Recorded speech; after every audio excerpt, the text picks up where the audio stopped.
Holiday, and I haven't yet left the holiday mood, so I'm still resting. The elephant in the room for discussion today is just one topic. I think as a nation we are all aware that the Archbishop of Lusaka Diocese, Dr. BANDA, has been summoned to the Drug Enforcement Commission to answer on charges of alleged money laundering. As Zambia must prosper, we want to speak to this issue so that the nation understands our position, and also to help the nation understand some legal formalities that we think are important. Whenever we discuss matters of national interest, we must, as a people, never forget our history, because history helps us. Zambia is a democratic country, as we all know, and therefore we must speak.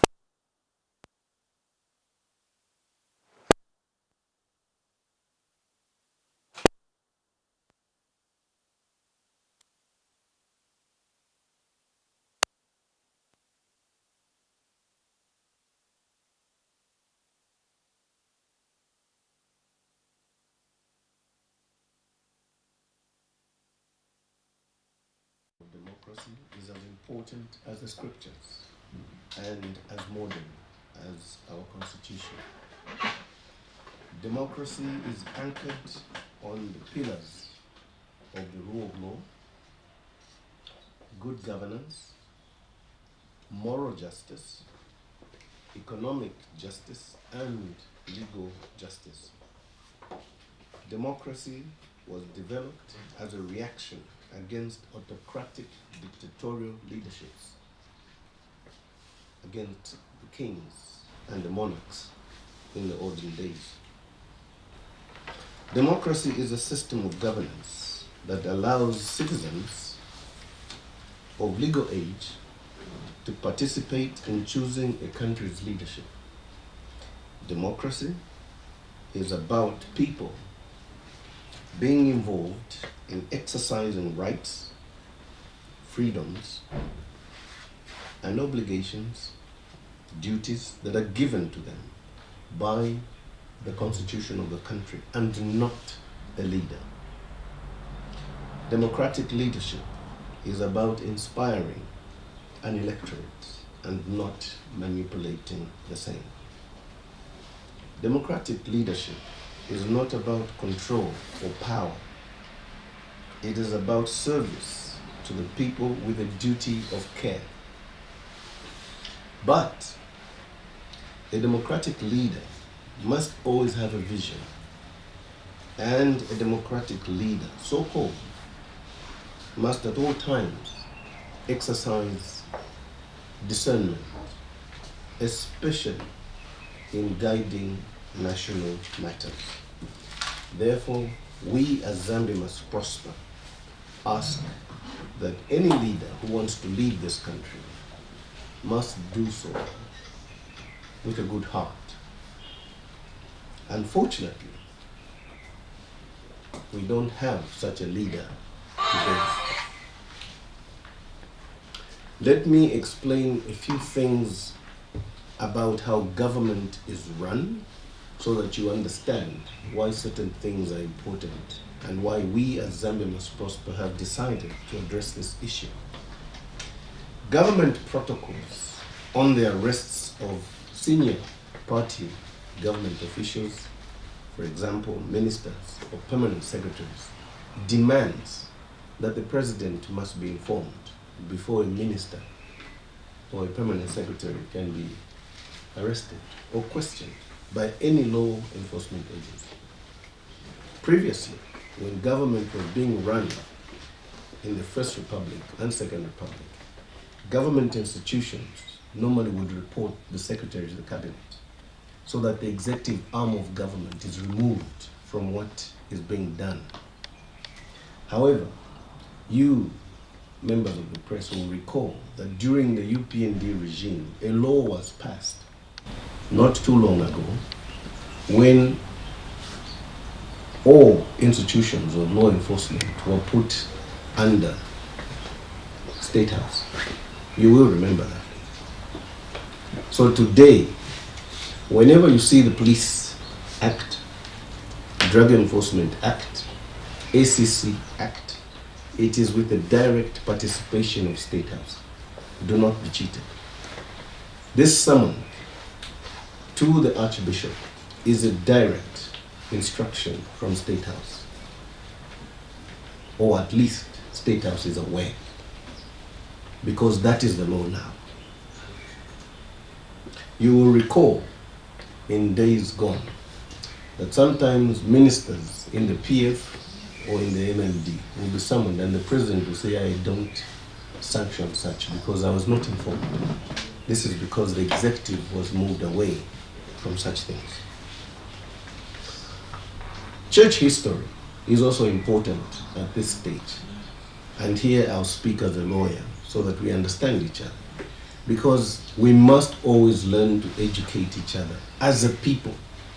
If we have ignorant leaders, those ignorant leaders are going to thrive and play and manipulate the electorate and the citizens of this country so that they begin to look like they are the only people with knowledge. So what is this church history? The Catholic Church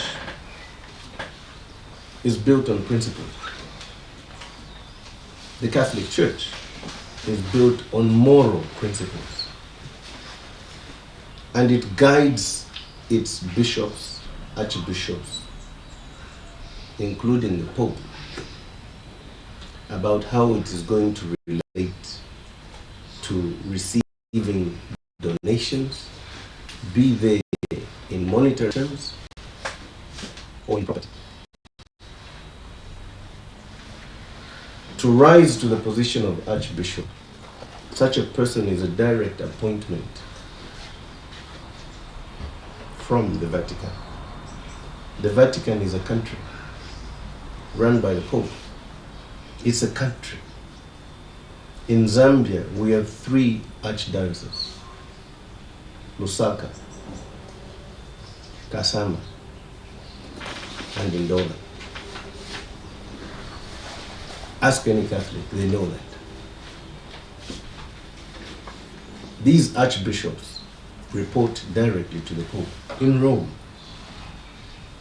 which is a government as of itself. To summon an Archbishop of Lusaka is an attack, an affront to the Vatican. And we must understand what we're trying to do as a nation. Yes, the Archbishop of Lusaka, Dr. Alec Banda, is a citizen of this country, but we must remember he reports to Rome under the auspices of the nuncio in this country. We must understand the relationship between this country and the Vatican. Further, these principles guide how church leaders within the Catholic Church, including my own church. I'm not Catholic. I'm just trying to educate the nation what I know about the Catholics. Even in my own church, the United Church of Zambia, which was founded in 1965 in this country, donations are allowed, be they monetary or in property. And I'll give examples. I want you as the press, if you can carry out some investigative journalism, to go and ask any bishop of any Pentecostal church what his job is and how he manages to build his churches, how he runs his churches, if not from donations from his congregants and well-wishers. Ask them. Ask my own church, the United Church of Zambia, which I can speak confidently of. How do we run the churches? How do we build new churches? How do we help each other? It is through donations. It is through the help that we as congregants and well-wishers give to the church. I recall when we as the United Church of Zambia began to build our synod office, which is along Mosotunya Drive in Woodlands. We didn't get money from the government. No, we asked well-wishers. And some of us as congregants were asked to make donations to help build that. It is standing now because we assisted. It is in the same vein that an archbishop at his level has got friends, businessmen, politicians, and well-wishers that can donate to the church. And please understand, I'm still speaking as a lawyer. The reason why the Archbishop, the Reverend, or anybody will never ever tell you who has donated to the church is a principle called confidentiality. In law, we call it the privilege of confidentiality. The privilege belongs to the well-wisher, or in my case, the client. It's not up to the bishop. The bishop cannot tell Nason Banda, as commissioner of drug enforcement, who made the donation. He's not allowed. So what do you expect the Archbishop to do when he goes to attend this so-called interview tomorrow at DEC? Wasting time, hyping the country, trying to make it seem like there's things to talk about. The bishop will not talk. Not because he has nothing to say, but because he can't. That's the principle. It's like me as a lawyer. You come to tell me about your matter in case. Sometimes people make confessions to us. I am not allowed at law to tell you or any other person what you have told me as a lawyer. This is the same principle the Catholic Church is built on. When you go for confessions, a priest, a father, an archbishop will never tell another person what you're confessing in that little box. It is between you and the bishop. Now, if Nason Banda, the Director General of Drug Enforcement Commission, is the Catholic that he claims to be, he should know this. So why is he summoning the Archbishop? So the Archbishop can go and say where he received 20 million kwacha, 10 million kwacha, or who gave him a motor vehicle. What nonsense is this? Which Archbishop is going to say that? What do you want the Archbishop to do? This is the level of ignorance, hyping the nation, trying to make an issue where there's no issue at all. Let me say this with clarity and honesty. No one will doubt, and history will know this is true. All of you here as journalists know that the Archbishop of the Diocese of Lusaka was a friend to the late Republican President, Edgar Chagwa. Everybody knows that. Everybody knows that. So if the Archbishop received any donation from the President, the late President, Edgar Chagwa, he can't say how much, why, or when. It is not in his place. He can't divulge a well-wisher or a confession. It's against his principles. The moral ethics of any Catholic is that once a confession is made to a priest, it remains in the confession box. So what are we trying to excite the country about? Why are we trying to make a bubble out of nothing? This is blowing hot air and trying to embarrass, intimidate, and harass the Archbishop for no reason at all. No. So do not be surprised tomorrow.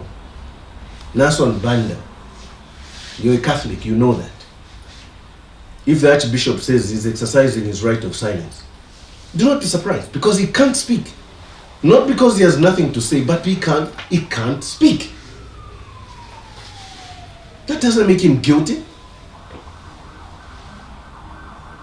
I'm still on the history of the church and how a leader worth his salt must learn how to discern and not raise political temperatures in a country. Again, you as journalists, if you know any history about the church to which our current president belongs, the Seventh-day Adventist Church, you will know how the Seventh-day Adventist began. Who the founder is, you will know. How the church was founded, you will know. I don't want to go into church history. Go and do your own church history. I know. The Seventh-day Adventist Church was founded by a lady called White. Go and find her. Google her. She was Catholic initially. How did she found the SDA Church? Learn that history. Why did she leave the Catholic Church? Learn that history. Ask those questions. Then we have a president who's SDA, and he starts sending his law enforcement agencies against an archbishop of the Lusaka diocese who is Catholic. You don't see a conflict here?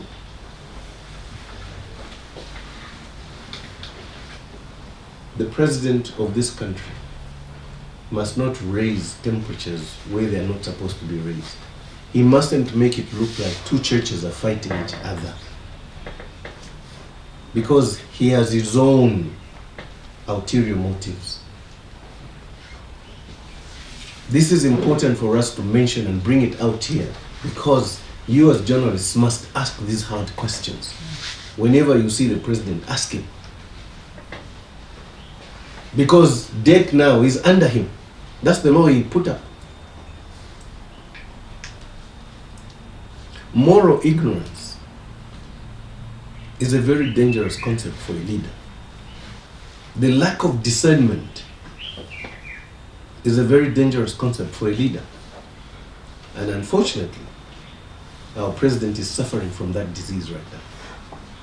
He has deliberately decided to send one of his law enforcement agencies against the Lusaka Diocese Archbishop to go and discuss money laundering, alleged money laundering. I'm still speaking as a lawyer. What is the offense of money laundering? Anyone who understands money laundering will tell you, at least from my little legal experience of 35 plus years, money laundering as an offense cannot stand without a predicate offense. Please understand that. What is a predicate offense? Before you can charge somebody with money laundering, there must be an initial offense. That's the predicate offense. Somebody must have stolen. Somebody must have been involved in drug-related issues. Somebody must have been running prostitution brothels and raising money from that. There must have been a crime somewhere.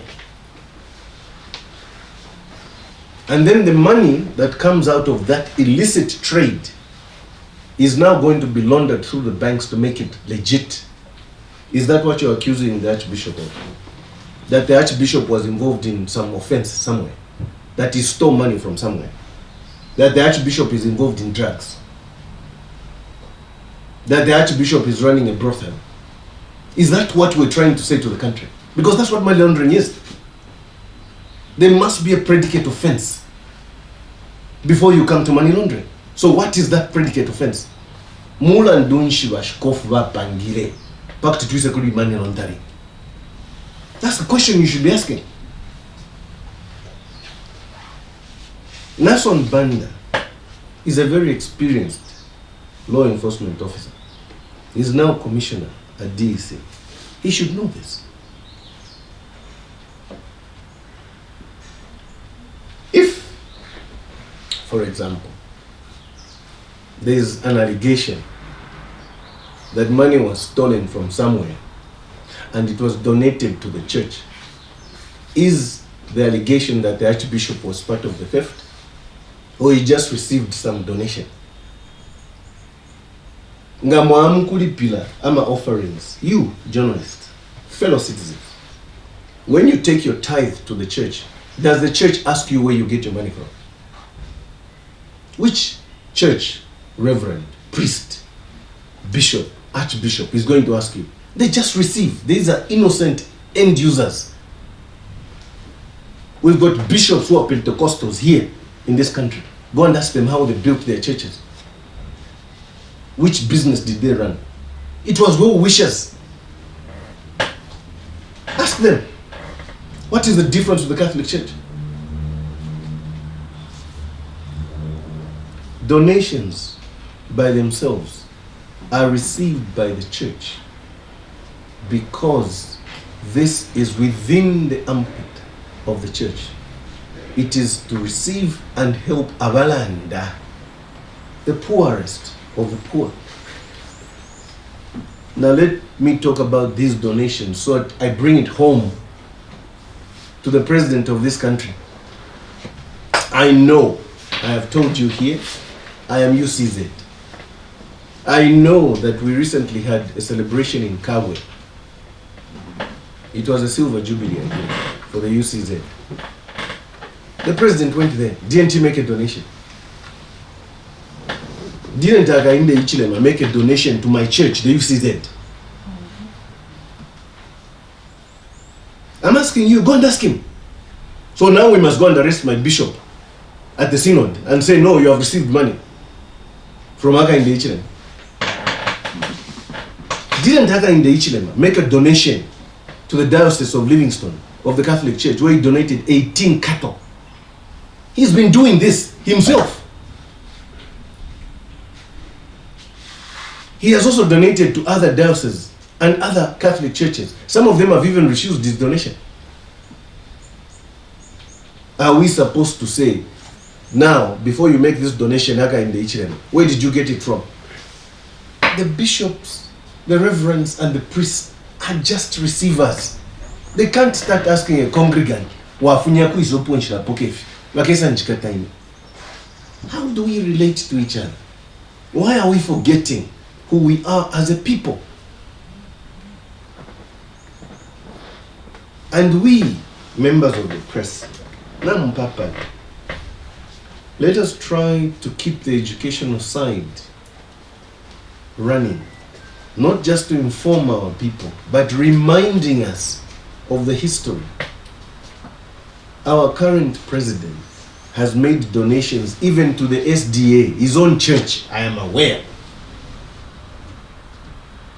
So we should follow that money and go and ask him, where did he get the money from? Because being president doesn't mean he's immune to criminal enterprise. He's immune by law, but it doesn't mean that we can't investigate him to find out where he got the money. He's on record saying he only receives 53,000 kwacha per month. That's what he says. Is that the kind of money he's been donating? No. So where's the other money coming from? Are those the questions he wants us to be asking? The point I'm driving at is very simple. No priest, no reverend, no bishop, no archbishop can sit in front of the Drug Enforcement Commission officer and begin to explain where his donations come from. It is like a confession. He can't. I don't mean and I don't intend to embarrass my brother Nason Banda, the Commissioner of Drug Enforcement. But let us suppose that there are marital problems in Nason Banda's home. And he goes into that Kalito box as a Catholic, a devout Catholic as he says. And he begins to confess to the priest, whichever congregation he belongs to. No, in a problem, I've got this issue, I've got this issue. Does he expect the priest to go and start announcing to the whole world what Nason Banda's marital problems are? This is a hypothetical. It can't happen. Equally, sometimes the church announces, we are starting a building fund. We want well-wishers to help us. The Archbishop of Lusaka can announce through a letter, we have problems in Rufunsa, we have problems in Shanumbu, we have problems in wherever his diocese affects people. And he says, well-wishers, please help us. Those well-wishers, some of them go like Nicodemus in the night. They go and make donations, 20 million, 15 million, and they tell the bishop, please don't tell people, I'm just helping the house of God. Is the bishop supposed to go and start announcing, X made this donation yesterday? What are you expecting of the bishop tomorrow? You summon the bishop, you make this hello balu, like the bishop is a criminal. Yes, Nason Banda came on radio, came on TV, and he said, this is just a summon. I understand what a summon is, but the implications and the status of the Archbishop must have been taken into account. These are things any reasonable government should have called the Archbishop, asked him quietly. Sending out a summons is meant to embarrass. It's meant to intimidate. It's meant to harass the Archbishop. We can't allow this. We shall not allow this. We as Zambia must prosper. Want to make it very clear that the good book, the Bible, tells us that one good turn deserves another.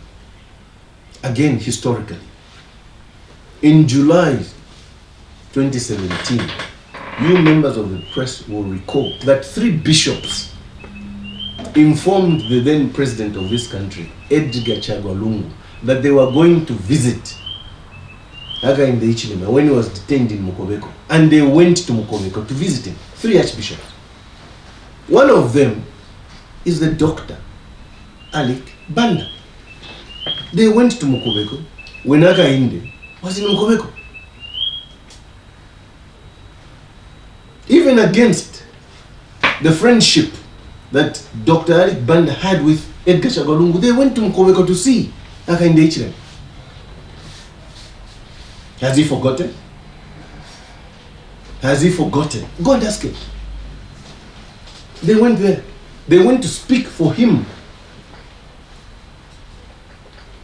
They visited him and went and visited the president and told him, this is not healthy for the nation. We are putting it on record here as Zambia must prosper. This action by the Drug Enforcement Commission is not healthy for this country. The Catholic Church is the biggest church in this country. You can't deny that. Whether you like it or not, you cannot deny that. When you attack an archbishop of a diocese, all the congregants are affected.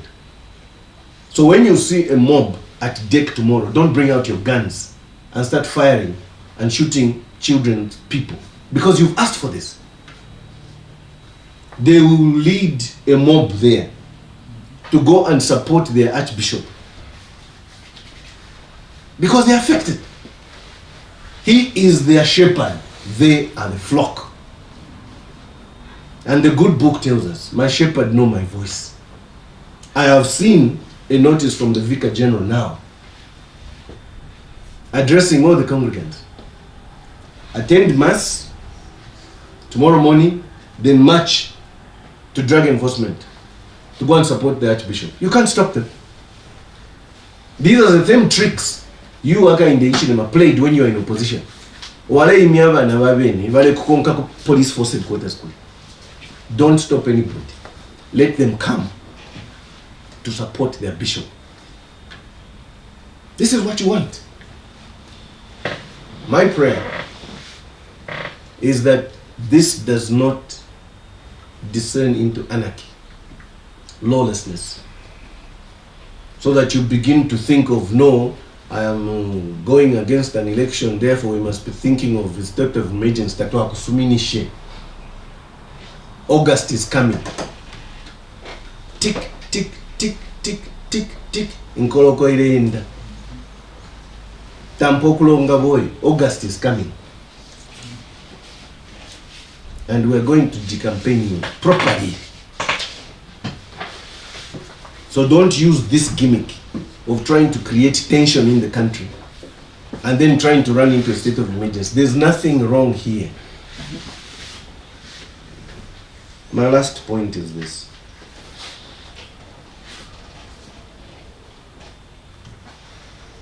Muyusize church yandi twalikuwa docho twita inductions.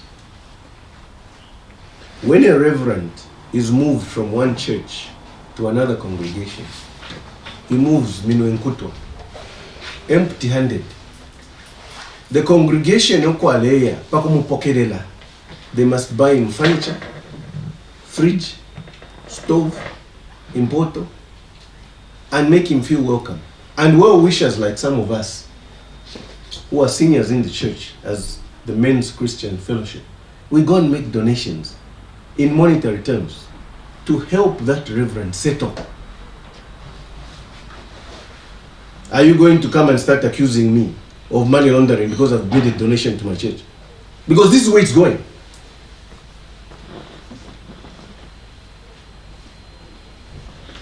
An induction is meant to say, you have a new reverend now, look after him.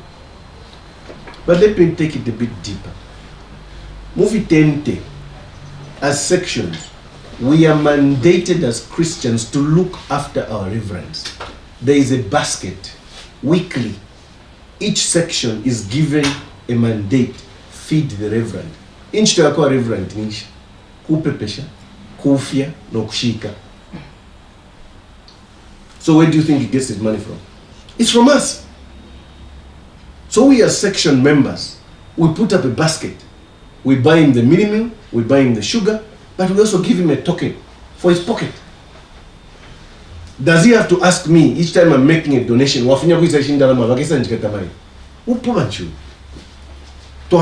Church. This is not how we live as Zambians. These are the protocols by which the church is founded. It is the same principle applied in the Catholic Church. Congregants, members of certain denominations, look after their priests, their fathers, their bishops, and archbishops. I don't know how my friend grew up in the village, Kuwengwoko. I don't know how much history he understands about the church in Enakulam Church. I know. This is how we live. This is how we look after men of the cloth. They don't work. Their job is to shepherd us, feed us with the word of God.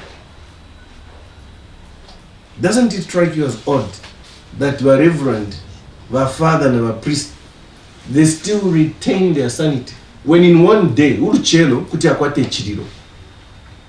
Ashimikira, vamukushika. By 12 o'clock, aleufia abantu. Uachiladina. Ambo kuseka na abantu. Or vice versa. Umuntu umoini. In one day, tule kwa toluse. Abantu wala chula. Taba kwa toko bafunyolu pia. Nifwetu wapolo pia. And it doesn't matter whether the money comes from a former president, or it comes from a well-wisher, or it comes from a current president, or it comes from a current politician. It is normal. So I ask this question as I conclude. to my dear friend, Nason Banda, as Commissioner for Drug Enforcement Commission, what do you want your Archbishop, Dr. Eric Banda, to come and tell your investigators tomorrow?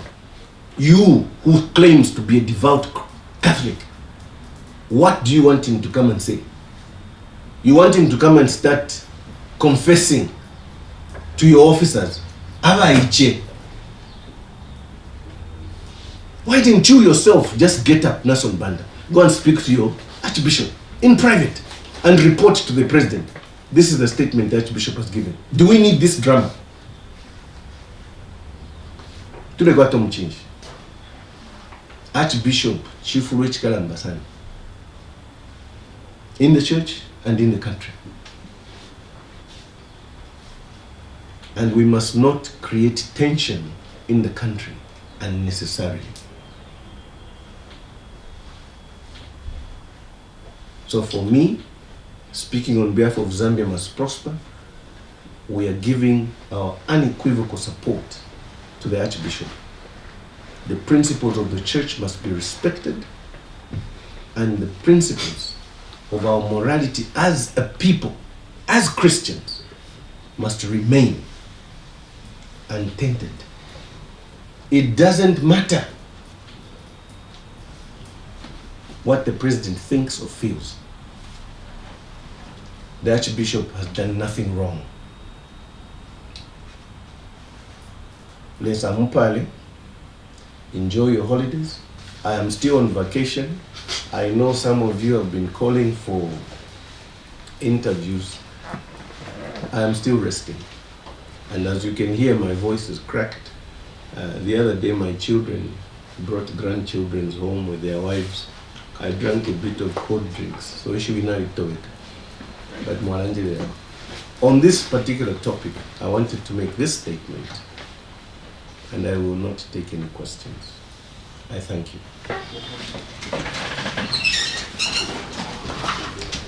you have it, ladies and gentlemen.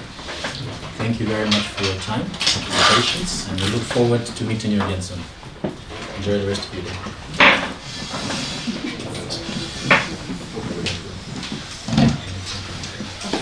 I'm good.